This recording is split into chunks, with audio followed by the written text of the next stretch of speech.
trucker from Texas died today after pulling his rig in front of the Lakeshore Limited at a Dunkirk crossing.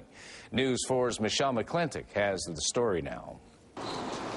He was just a few hundred feet from his destination when the driver of this semi was killed after colliding with an AMTRAK train. Unfortunately, it appears that the tractor-trailer driver tried to cross the tracks despite those sorts of warnings. Meaning that the crossing gates were down, police say.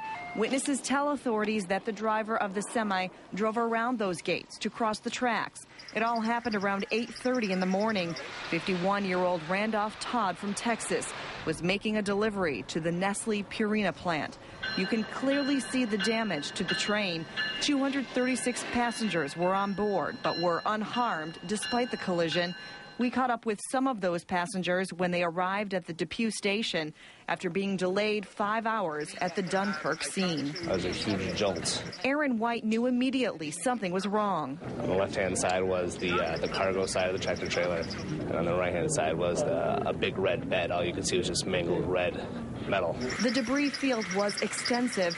Investigators were on scene for hours.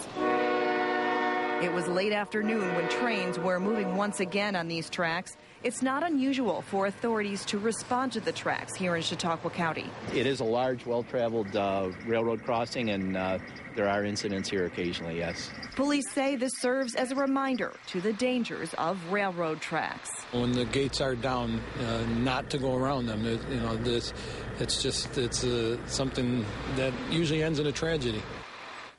And I spoke with Randolph Todd's family in Texas tonight. They say as a truck driver for 25 years, he was always cautious and safe. They don't believe that he would have drove around crossing gates.